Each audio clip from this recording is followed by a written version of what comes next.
What is up, guys? This is Stretch Books. These are the books that will help you to do two things. They will help you to discover deeper purpose, and they will help you to master higher productivity. The book that I'm going to be talking about today is The Brain That Changes Itself by Norman Doidge.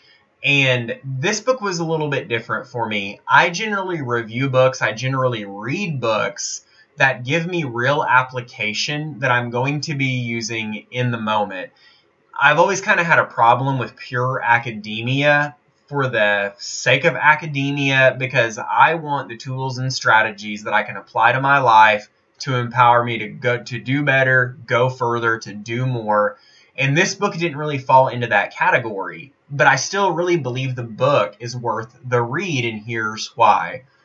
This book, it gives you optimism and empowers you from a very fact-based, scientific research. The book is loaded with it. And the reason that it's so empowering is it explains how your brain can truly do anything because of neuroplasticity and because of some of the things they're starting to learn about the brain. Just the knowledge of this is an incredibly empowering thing for me. And so I think for you, just reading the book will leave you with a greater sense of confidence and a greater feeling of empowerment that you can learn anything at any time in life. So if that's all it does for me, if that's all it does for you, in my mind, it is well worth the read. So I have really a couple of points. First of all, this isn't a book review that you would want, young people to be around or reading the book. I can't imagine many young people reading this book, but there's a whole chapter devoted to the sexual experience, and it simply uses that because it's really easy to see drastic change in neuroplasticity through different changes in sexual preference and things like that. So I just wanted to make you aware of that, and that is something we will mention here briefly. The number one point that I took from this book is whenever you take all the different parts of the brain, the hypothalamus, the amygdala, the hippocampus, the prefrontal cortex, I'm sure I'm missing some, but they are all plastic. They all are made of myelin, which is a white plastic that's malleable, that's moldable, determining on what we do with it. Every part of the brain, whether it deals with survival, whether it deals with motivation, whether it deals with passion, whatever it is, they're all malleable at every part of the human experience. From birth to death, we have the ability to grow, we have the ability to change, because of the brain's makeup of this white plastic myelin. So when I refer to neuroplasticity, what I'm really talking about is the ability for the brain to be able to mold and be shaped like plastic.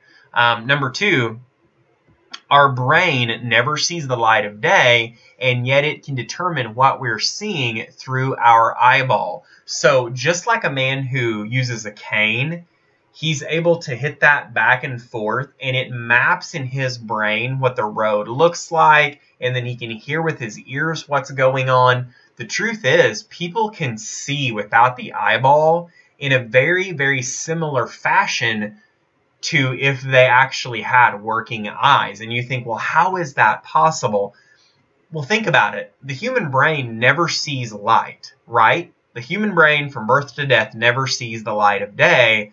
And yet we have a construct. The pathways that are formed create a construct that tells us the size of this room, the lighting in the room, what the obstacles are in the way.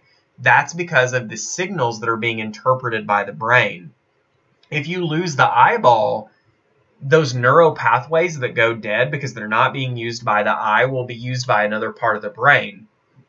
So, they will be used by another sense. So for the person who's completely blind and they are able to click and use sonar, that person is able to see very much like a person with eyes because those neural pathways that have become dormant from sight are taken over. Those neural pathways are filled with myelin, with new neural pathways that are formed that synapses fire across that allow them to see. So it's pretty amazing that there are many more ways to see than just through your eyeball. Also, I don't know if you know this, but we actually can't see in the very center of our eye. The actual eyeball has a blind spot dead center because of the optic nerve.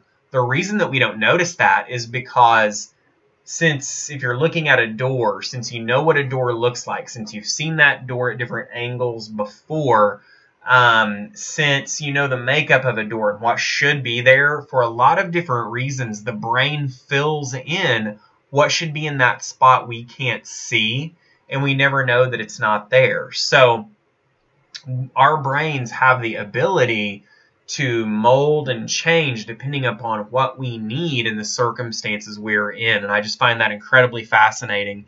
Number 4, let's see here. Okay, number 3, actually, think of the brain as a highway. If a bridge goes out on a highway, what do? You find another route to get where you're going. Okay, on that route, do you learn the route well? Are you able to drive it faster? If you're on that route long enough, what would you do? You would probably pave that road.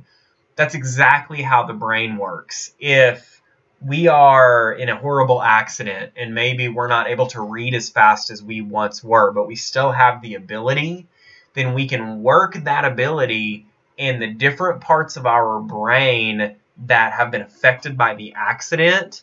There's other neural pathways that are working, and we can clearly define those gravel roads as highways so that the synapses can fire across it faster, and we can continue to learn. Now, many people make the choice that when the bridge goes out, they're just going to sit on the couch, right?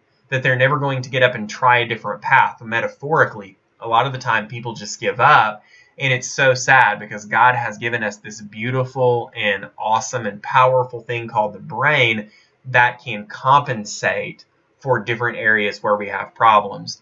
That brings us to number 4. 60 to 87-year-olds refined their memory by training in auditory and memory program exercises through the National Academy of Science. So they did these memory exercises 1 hour a day, 5 times a day, or 5 times a week, and they did this for several months.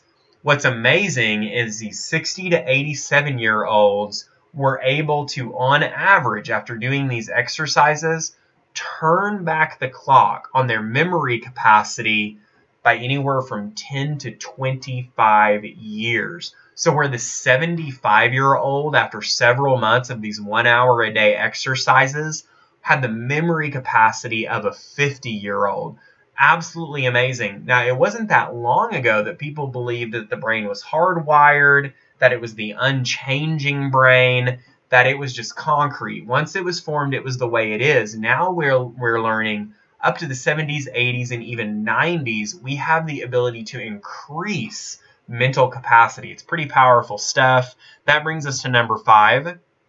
The human libido is not a hardwired, invariable biological urge. Sexual taste, in large part, is changed by our sexual history, psychology, and culture. So with everything we have going on in the world today regarding sexual preference, it's really interesting to see that the science says that the brain will remap and will change based on sexual history, based on our psychology, what we believe is sexually attractive, and based on psychology.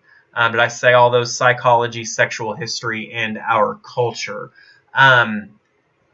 The reason that there is a chapter devoted to sexual desire is because it's such a good example of how quickly the brain can be remolded, how quickly the brain can remap, how quickly the brain can change. And they're using the example of sexual desires changing over the years to get this point across. So I found that really fascinating.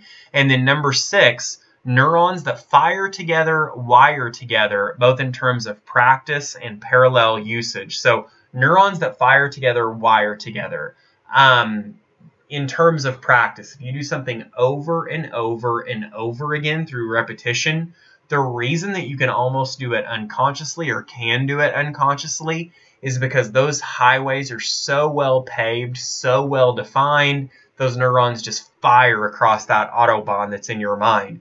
The other reason that neurons that fire together wire together is when you have parallel usage. So you can take something you really don't enjoy doing and match it up with something that you do enjoy doing, and literally over enough repetition, neurons that fire together wire together. Not only does it become unconscious that you can actually enjoy doing those two things together, but it becomes very hard to then change that mapping, right? You can literally change your brain to enjoy something that you didn't enjoy before. They've shown it in experimentation over and over again. So those are my 6 points. The main point I want to give you from this is that reading this book, if nothing else, it will empower you to truly believe, because there's all kinds of scientific backed study on this, that you can learn anything you want to learn at any time in life. We all have the ability within us, and this amazing thing we have within us called the brain, to be able to do that. So I hope you've enjoyed this book review. Something I always want to say at the end is I want you to do 2 things this week because it is a gift. Be both purposeful and productive with it. Thank you so much. We'll talk to you next time.